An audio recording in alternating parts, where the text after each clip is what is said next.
Hi,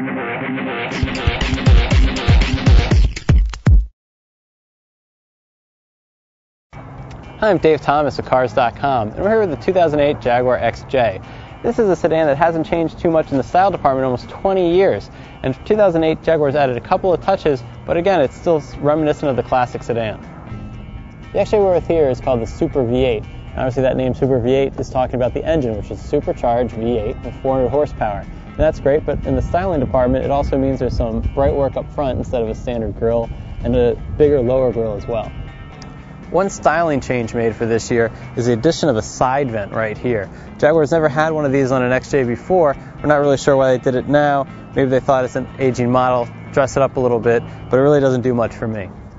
As you'd expect in any car in this price range, the interior of the XJ is very luxurious, even for an aging model. And it's a different kind of style than you'd see in a German automaker or a Japanese automaker, because it is a British automaker.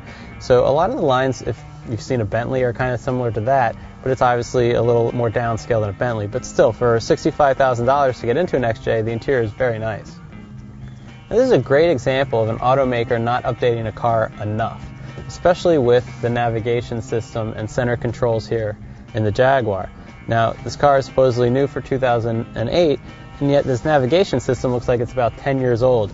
And I would think any buyer who's about to plunk down $65,000 to $95,000 for one of these cars would be immediately turned off by it, especially when you compare it side by side to a Mercedes or BMW navigation system.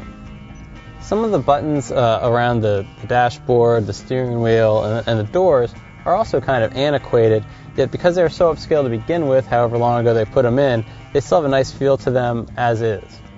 Now with the Super V8, not only do you get the V8 engine, you also get Jaguar's upscale interior called the Vandenplas package, which is very fancy sounding. And it adds these trays behind the seats, kind of like an airplane, but we really don't know what kind of use you're going to get out of them. Just see how I'm sitting, just kind of reach for them, and my knees don't really fit great underneath it.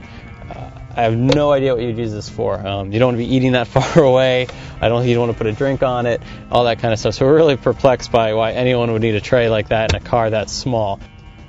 There are also LCD screens in the back of both headrests, which is pretty cool, and they can come from two different sources. So if you have kids in the back of your Jaguar, they can watch whatever they want, and they can control them through the media center right here. I've gone over what Jaguar has and hasn't changed about the new XJ. And if that isn't enough for you, there are rumors that Jaguar will completely redesign the sedan in the next few years. It'll more closely resemble the new XF sedan and the XK sports car. For right now, the XJ just doesn't compete against the Mercedes and BMW competition. For additional information on this car or any other, go to Cars.com and our blog, Kicking Tires.